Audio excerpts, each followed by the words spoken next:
जाकिर नाइक एक ऐसा जहरीला व्यक्ति है जो जब भी जबान खोलता है तो गंदा ही बोलता है। कुछ इसी तरह की बयानबाजी कई बार उसकी सामने आ चुकी है। जाकिर नाइक ने अभी क्या कहा है ये आपको बताते हैं, जिससे पाकिस्तान में महिलाओं में नाराजगी बढ़ती जा रही है। दरअसल सबसे पहले उसने कहा है कि समलैंगिकों की हत्या कर देनी चाहिए। समलैंगिक लोगों को लेकर उसने ये बयान दिया है। महिलाओं को लेकर उसका कहना है कि महिलाएं मेकअप करके कैमरे पर ना आए। महिलाओं को लेकर हिदायत दी है उसने कि महिलाएं मेकअप करके कैमरे पर ना आए, महिलाएं पुरुषों से हाथ ना मिलाएं। वो तो ये कहता है कि एक कार्यक्रम में गया था, महिलाओं ने मुझसे हाथ मिलाने की कोशिश की, मैंने वो कार्यक्रम ही छोड़ दिया था। महिलाएं घर और बच्चे संभालें। महिलाओं को लेकर इस शख्स की सोच इतनी गंदी है कि ये महिलाओं को सिर्फ घर पर रहने की वस्तु, एक तरीके से ये लोग, ऐसे लोग जिनकी मानसिकता महिलाओं को लेकर गंदी होती है, ये महिलाओं को एक वस्तु समझते हैं और इसीलिए ये गलत और गंदी बयानबाजी महिलाओं को लेकर की जाती है।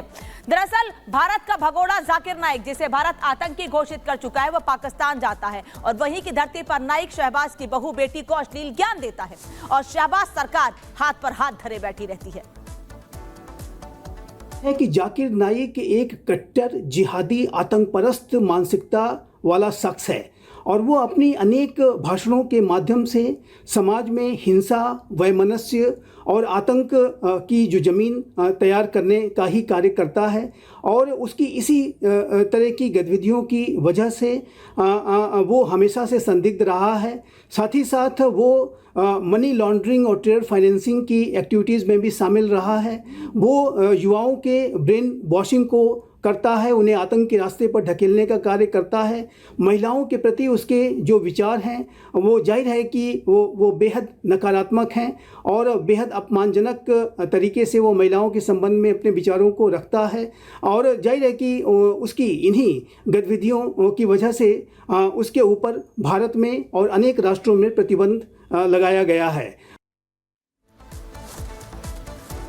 जाकिर नाइक एक ऐसा व्यक्ति है, चाहे जहरीला ज्ञान हो या फिर जहरीले बोल, बाज नहीं आता है। कई बार आपत्ति दर्ज कराई जाती है लेकिन उसके ऐसे बयान लगातार सामने आते रहते हैं। इसके पहले किस तरह से उसने ओसामा बिन लादेन समेत कई आतंकियों का समर्थन किया था, धर्म जाति को लेकर विवादित बोल दिए थे, ये भी आपको बता देती हूँ। दरअसल भारत पाक में एक इस्लामी हुकूमत होगी, उसका ये ज्ञान है। यहाँ तक कि उसने ये भी कहा है कि ओसामा बिन लादेन आतंकी नहीं था। उसका ये भी कहना है कि पूरी दुनिया में एक छत्र इस्लाम का राज होगा। ऐसे लोगों को भड़काने की कोशिश करता है ये जहरीला व्यक्ति।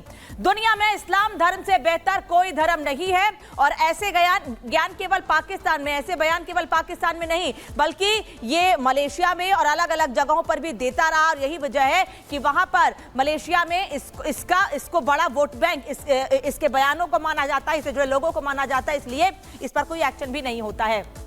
इस्लामिक देशों में दूसरे धर्म की पूजा गलत है, उसने ये भी कहा है और इसीलिए किसी भी कंट्री को जहां पर हिंदू रहते हैं वहां पर हिंदुओं के नहीं रहने को लेकर लोगों को उकसाता रहता है और उनके खिलाफ गलत बयानी करता है। महिलाओं को लेकर कैसे गंदे विचार हैं इसके, ये हमने आपको बता दिया है।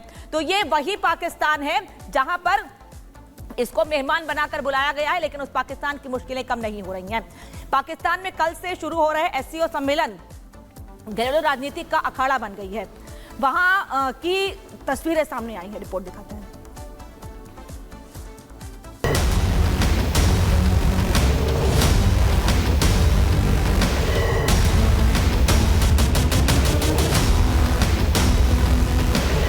आपसी कलह, पीटीआई का प्रदर्शन, लगातार हो रहे आतंकी हमले और कराची से लेकर बलूचिस्तान तक पाकिस्तान सुलग रहा है।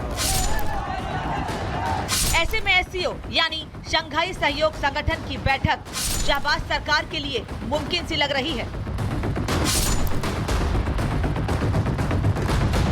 सीधे तौर पर कहा जाए तो एससीओ समिट शहबाज सरकार के लिए बड़ी चुनौती बन चुकी है। इसमें सबसे बड़ी चुनौती शहबाज के सामने इमरान खान और उनकी पार्टी का अल्टीमेटम है।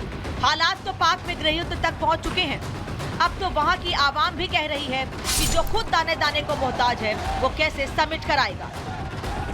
कोई भी मुल्क हमारे साथ ताल्लुकात नहीं रखेगा। ये मुल्क जो है ये अफगानिस्तान से भी इस वक्त बदतर है। मुल्क में अगर इन्वेस्टमेंट आप चाहते हैं तो इसके लिए the first requirement is you have to have peace. जो गरदार हैं वो तो नहीं ना चाहते कि पाकिस्तान का आगे बढ़े। मसला इधर है कि बस ये जल्द से जुलूस जो निकाल रहे हैं, जो प्रोपेगेंडा जो कर रहे हैं, ये मुल्क के लिए बहुत ही खतरा है। खतरे की घंटी बनाते हैं कि पाकिस्तान कभी भी आगे ना चाहे। स्टडी में वो हमसे बहुत आगे हैं पाकिस्तान की निस्बत। मैंने वहाँ का जो है नॉर्मल पर्सन भी देखा है ना, जो शॉप पे भी बैठा है, उसने भी अच्छी डिग्री ली हुई है, लेकिन उनके पास अपॉर्चुनिटीज नहीं है। दरअसल पीटीआई कल बड़े पैमाने पर आंदोलन करने वाली है। इस्लामाबाद के डी चौक पर विरोध प्रदर्शन का फैसला किया गया है। मांग जेल में बंद इमरान को उनके परिवार, पार्टी नेताओं से मिलने के साथ ही उनकी कानूनी टीम और डॉक्टर की फैसिलिटी उपलब्ध कराने की है। पाकिस्तान के हालात जो है काफ़ी से ज़्यादा बदतर हैं। शहबाज शरीफ ने हाथ खड़े कर दिए। इस्लामाबाद की सिक्योरिटी पाकिस्तान की आर्मी और आईएसओ को दे दी है। वहाँ आए दिन हमले हो रहे हैं, कभी बलूचिस्तान लिबरेशन आर्मी और कभी तरीके तालिबान पाकिस्तान की तरफ से। लेकिन पाकिस्तान साफ तौर पे जानता है कि उसकी इज़्ज़त इज़ एट स्टेक, और अपनी इज़्ज़त को कायम रखने के लिए अगर हज़ारों लोगों को गायब करना है तो पाकिस्तान की आर्मी आईएसआई रूथलेसली उनको गायब करेगी। इमरान खान के जो पीटीआई है, पाकिस्तान ने तहरीक इंसाफ, वो पार्टी क्या दंगा करेगी, क्योंकि लगातार उन्होंने दंगा किया हुआ है। ये मीटिंग को अच्छी तरह से ना चले तो कुछ हो सकता है। तो संभव नहीं है कि ये मीटिंग आराम से होगी या नहीं होगी। इस्लामाबाद में एससीओ मीट में क्या होता है, सुरक्षा की क्या हालत है। हालांकि इमरान को रोकने की पूरी तैयारी शहबाज सरकार भी कर चुकी है। शहबाज सरकार ने चेतावनी दी है कि अगर एससीओ सम्मेलन के दौरान विरोध प्रदर्शन की तस्वीरें सामने आती हैं, तो वो पूरी ताकत का इस्तेमाल कर ऐसा होने नहीं देंगे। यही वजह है कि अब उस सम्मेलन के दौरान पाकिस्तान में गृहयुद्ध के हालात की संभावना है, जब विश्व के कई दिग्गज नेता पाक की धरती पर होंगे। Bureau report, Republic Bharat.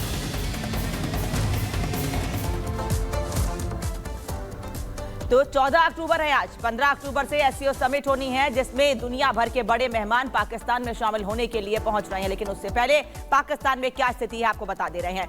SCO summit Shahbaz के लिए चुनौती बनती जा रही है। कैसे? क्योंकि सरकार ने तैयारी की है कि 15-16 अक्टूबर को एससीओ सम्मेलन हो, जिसको लेकर अपनी पीठ थपथपाई जाए। लेकिन वही और पीटीआई लाल नजर आ रही है। पीटीआई के कार्यकर्ता करीब 10 दिन से लगातार सड़कों पर उतरे हुए। इमरान खान की पार्टी बड़ा आंदोलन करने की चेतावनी 15 अक्टूबर को पहले ही दे चुकी है। वही सरकार तैयारी कर चुकी है। उसका कहना है कि इस्लामाबाद रावलपिंडी में यह बैठक होकर रहेगी, जिसको लेकर बड़े पैमाने पर सुरक्षा के इंतजाम किए गए हैं। वहीं पीटीआई का यह कहना है कि पाकिस्तान में आतंकी हमले भी नहीं रुक रहे हैं। एक तरफ आतंकी हमले रोकने में सरकार नाकाम है, तो वहीं दूसरी ओर इतना बड़ा आयोजन